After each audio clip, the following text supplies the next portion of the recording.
Hello and welcome back to another episode of I Promise I Will Stop Getting Sick so I can make videos more regularly.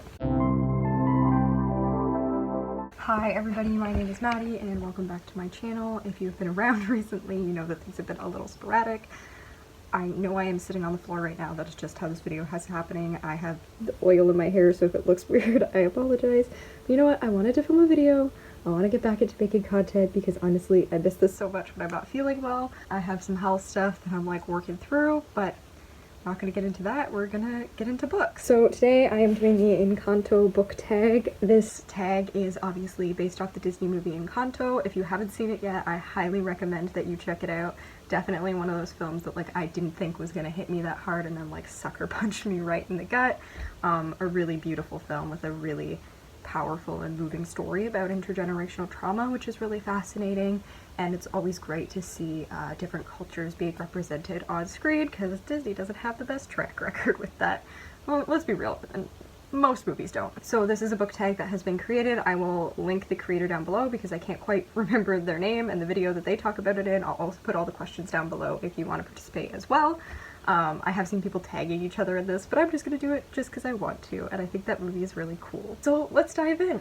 Number one is name a book that explores multiple family generations. So my pick for this was the book The Strange and Beautiful Sorrows of Ava Lavender, and this is by Leslie Walton. This book was actually a recommendation to me by a coworker of mine, and she ended up lending me her copy to read, and I absolutely loved it. It's this very gorgeous story of magical realism, and it follows Ava Lavender, who is a girl who was born with wings. The family dynamics that this kind of follows throughout the book is Ava and then like her mother and her grandmother, and the book deals a lot with like different kinds of love and romance and like losing that love and how we kind of process and navigate all those like difficult and messy and complicated feelings. So it's really cool because we get, you know, her grandmother growing up, her mother and her, and then also, you know, as the generations kind of get passed along, we're able to see like her grandmother reflecting on what she knew and like looking at Ava and like wanting to be able to help her. My friend was totally right because she thought it was such a beautiful and seamless integration of magical realism, and that was why she recommended that I check it out, and I ended up loving it, so I would definitely recommend you take a look at that book. Number two, what is a book that you enjoyed that took longer than expected to finish? I really struggled with this one because, to be honest, if you have been following me out here for a while, you know that I kind of like binge or like gobble up books. If I really like a book, it is not going to take me that long to finish. And most of the time that I'm like dragging myself through a book, it is because I don't like it. And for that, I'm gonna adapt this one just a little bit to do a book that like I ended up enjoying that I didn't think I was going to enjoy. I'm gonna do I'll Give You the Sun by Jandy Nelson, and honestly shout out to my mom for this one because my mom tried to get me to read this book for years and I was like, no, I'm not gonna like it. And then I got it and I was reading it, I think in the car ride home from uni at some point in time, and I absolutely fell in love with this book. I've actually been thinking about going back to reread it recently, and it follows Jude and her twin brother Noah, who have been like inseparable their whole life, but suddenly things start to change. You know, over time they're barely speaking, something's happened that caused them to go devastating ways, and they're both trying to figure out what parts of the story they have, figuring out the rest of the story, and also figuring out themselves. It's a really beautiful story of like self-discovery, healing from trauma, and like also how our own like internal struggles can impact the people around us and in like really difficult ways that we don't always realize, and like learning to reforge and reconnect those relationships. It's just a gorgeous story with such a beautiful cast of characters, and I don't think I am really doing it justice by explaining it. But sorry Mom, you were right, I absolutely do love this book, and I apologize that it took me so long to get around to read it. Number three is name a character who has to do it all. This is our surface pressure moment. I read a lot of books of characters that have to do it all because I related to surface pressure a little too hard, fell down that TikTok hole for a while, but the one that I ended up picking for this tag is Eliza and Her Monsters by Francesca Zappia. So I kind of went about this in a interesting way because like while I don't think Eliza necessarily has to do it all, I think Eliza does feel very alone, and that ends up with her having to do it all. So Eliza creates this really popular webcomic that everyone loves, and she ends up befriending someone at school who actually is like working on writing a novel adaptation of this webcomic that everyone loves. And of course, through a series of circumstances, her identity ends up getting revealed, and that kind of leads to a spiral and her life falling apart. And I think one of the things that really struck with me through this book and her having to carry a lot of this is that she feels like this part of her life is like huge. She is like extremely successful. She loves creating this comic. This is something that is so intimate and personal to her identity, and yet she feels that it is something that she has to hide because like her parents aren't really making an effort to talk about it, and she kind of feels like she has to keep it secret to keep these parts of her life apart. And so when everything comes crumbling down, she very much feels like she is the only person trying to hold the whole world together, and there is no one there to support her. This book is absolutely gorgeous. I wrote down a bajillion quotes from it because I loved it so much. So for people who are creatives and are like trying to figure out their place in the world with that, and people who just oftentimes feel a little alone in the things that they love, this is also a gorgeous book for you to check out. Number 4 is talk about a book that you haven't talked about, our Bruno of this prompt, and I decided to pick The Broken Teaglass by Emily Arsenault. I think I did talk about this book briefly in the wrap-up when I read another Emily Arsenault book. This was one that my mom picked up on like a 3 for $10 table, and then she ended up lending it to me to read while I was commuting one summer. So essentially it follows Billy, who works in a dictionary, like works for a dictionary place? Works at a place that makes dictionaries, and he's working with his coworker Mona, but they start finding all of these citations and definitions for words that link the words used to the broken tea glass, but this book doesn't exist. And they slowly start to piece it together and find out that there is some sort of crime that happened, and they're trying to find as many of these cards as possible to kind of learn the full truth of the story of what happened. So it says it's at once a literary mystery, a cautious love story, and an ingenious suspense novel that will delight fans of brilliantly invented fiction. I definitely think that's very true. Like, the whole way that the mystery comes together through these cards with definitions at this dictionary place, I don't know why I can't think of the word for it, is really, really fascinating. And there's all sorts of stuff about language, but also like as you're getting pieces of the puzzle, you're working to put it together. So it's definitely one of those books that you can't put down because you're just trying to piece everything together, but it is so unique in the sense that I have never read a mystery novel that works in the way that this novel works. Number 5 is name a book that you thought would be light and fluffy, but hit emotionally, much like this movie. And for that I picked The Charm Offensive by Alison Cochrane. I had seen this book getting recommended everywhere, and I largely decided to read it because I did know that there was ace representation and conversations about asexuality, which is always like a shoo-in for me. But when I started reading it, I was kind of like, okay, I'm probably not going to like this because I'm not a huge romance person, even though I'm much more into it than I used to be. I was like, it's probably going to be too cheesy. It might fall into like the red, white, royal blue thing where I'm like, this is terrible. Why does everyone love this? Sorry, I have shady opinions on that. And I fell in love. I just got completely swept up in the story. It follows Dev and Charlie is kind of this kind of nerdy, anxious tech whiz guy who's trying to like figure himself out, and he ends up on Ever After, which is like a bachelor type show, and Dev is his handler for the show.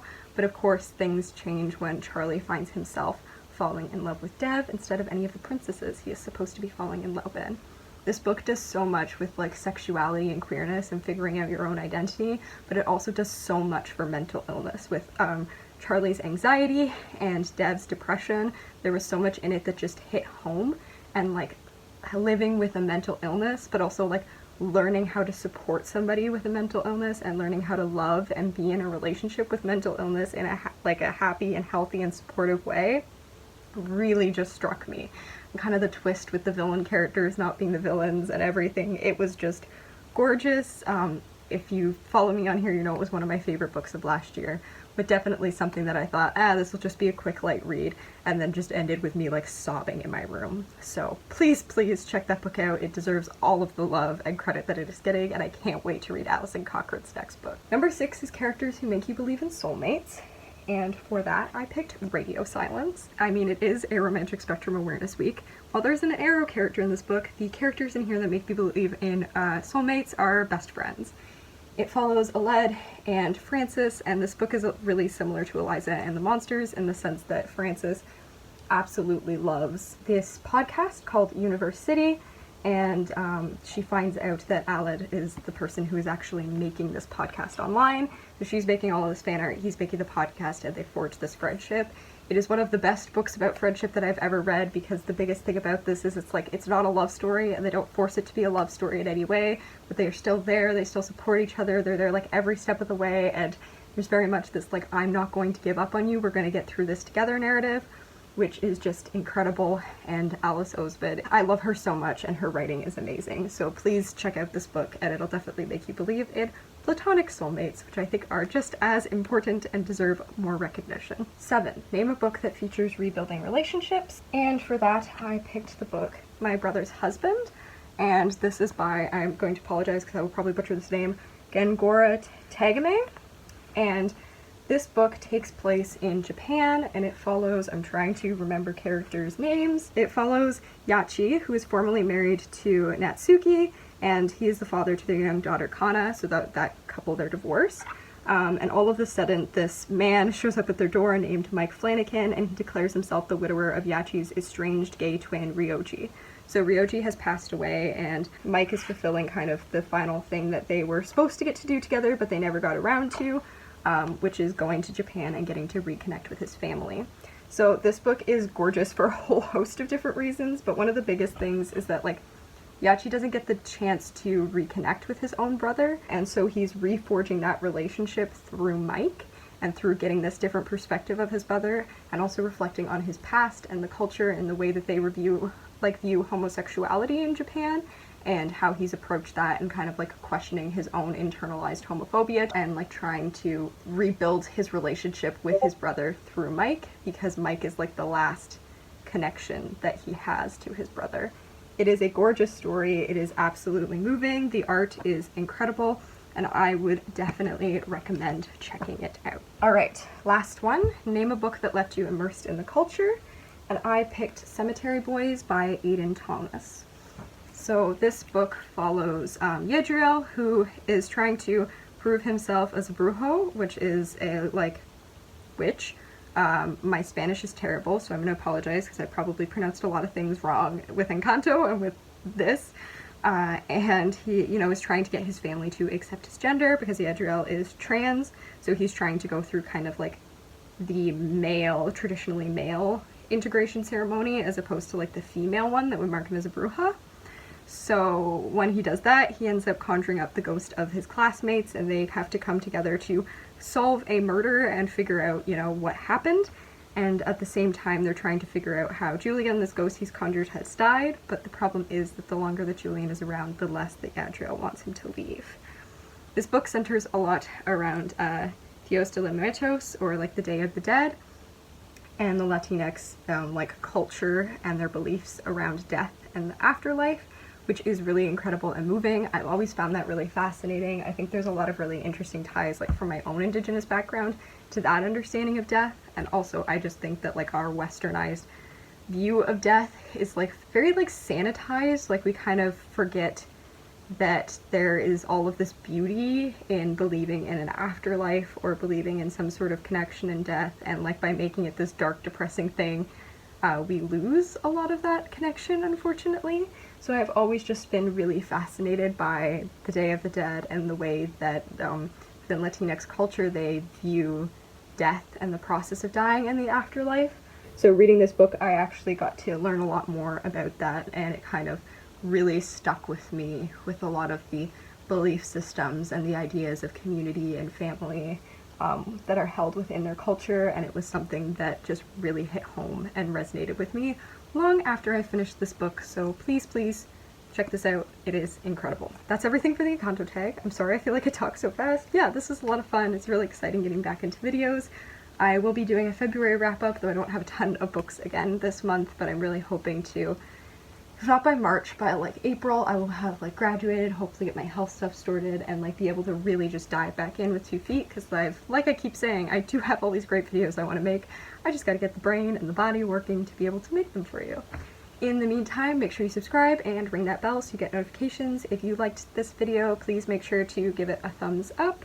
As well, if you want to follow me on Storygraph to see what I'm reading, that will be linked below, and my art Instagram is below as well. Thank you so much for watching. I hope you all enjoy this tag. Leave me a comment with what your thoughts are on it. If you end up doing a video about the tag, leave me a comment too. I love getting more book recommendations from people.